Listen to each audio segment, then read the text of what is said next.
Hello, I've got a quick one for you, some Logic basics. In this video, I'm going to look at the different play modes and the different loop modes and where you'd use them in your project. Let's go right in.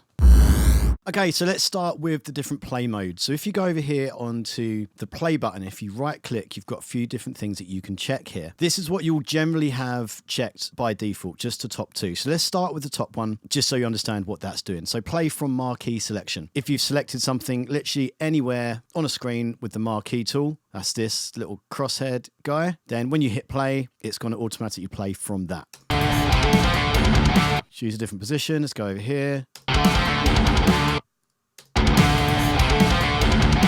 Really good if you're just jumping around a session and you want to essentially click the screen and it's going to play from where you set that point. Really useful. Next up, play from cycle. So I think you can guess what this is going to be. So if you have a cycle selection selected like that, no matter where you are, even if we're right over the corner here, when I hit play, it's going to play from the start of that cycle selection. Okay. Now, it's worth remembering at this point, if you have the marquee selection somewhere on the screen as well, so if I just go like that and that's bang in the middle of the cycle there, the marquee will take precedent over the cycle. So I'll just have a quick look at that. Okay, so that jumped from the middle there. Next up, play from selected region. I think this is going to be self-explanatory, but really useful to have. I don't usually leave it on by default, but it is a useful feature. So of course, if you have any region selected, no matter where you are on the screen, if you hit play, it's going to go from the start of that region. Like I said, I don't usually have that one on because I don't find it quite as useful as some of the others. Now, this next one is something I do have on all the time, which is play from last locate position. Now, if you do not have this on, I'm just going to show you what will happen. I'm going to hit play, and then when I get to the end of that, it's basically going to play from where it finished.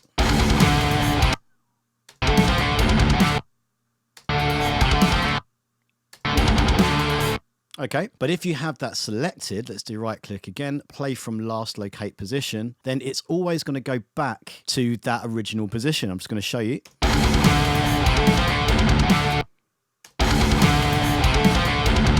Okay, so as I said, that's how I usually have it set up all the time because I prefer that as my main mode of playback. Now let's have a quick look at the cycle selections or loop selections. In the default position, when you select this, when you turn this on or click where you have set up a cycle range, it's going to cycle round and around that section. So if we make this just a little bit smaller.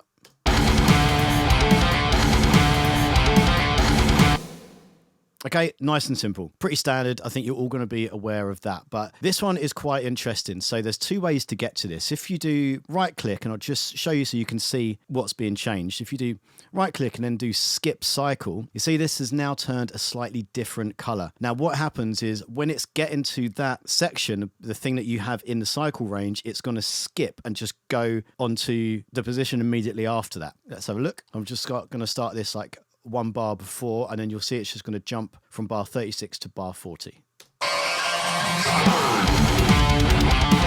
Okay, one more time.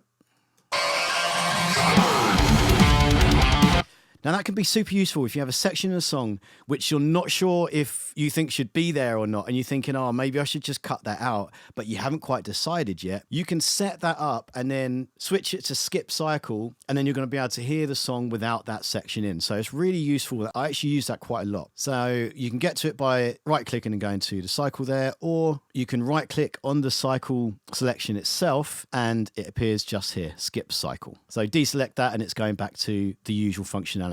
Now, the next one you can have set up is auto set locators. Put that on, and then if we right click again, it's made these other three parts here ungrayed out. So they're now available to select. So marquee selection, I think you're going to know what's happening with this. If you select a particular position with your marquee, then as you'll notice right at the top here, automatically the cycle range has appeared to correspond with that marquee selection. Now it's not switched on at the moment, but it is set ready to go. So if I hit C on my keyboard, that's going to turn it on, and there we go.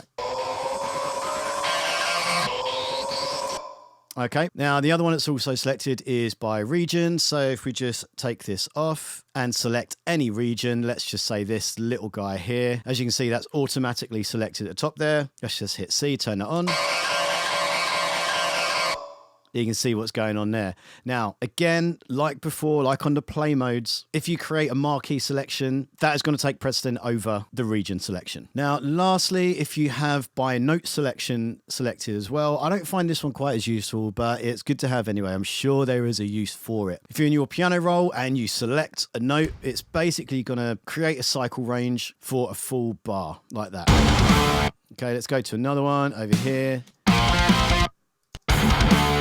And it changes as you go to a different note. So I'd say that one's probably the least useful, but regardless, it's there if you need it. And like, please, if anyone's finding really good use of that and they use that all the time, then let me know, because it's interesting to hear where you would use that. Thanks very much for watching. I hope that was really useful for you. If you did like that, please hit the old like and subscribe. It does help the channel out a lot. Thank you very much for liking and subscribing so far. Also, if you sign up to main list, I will send you some free stuff. It'll be an EQ cheat sheet, as well as some drum one-shots that you can use in your mixes. Okay, thanks very much for watching. Give me a shout if you've got any questions. But otherwise, I'll see you next time. Bye for now.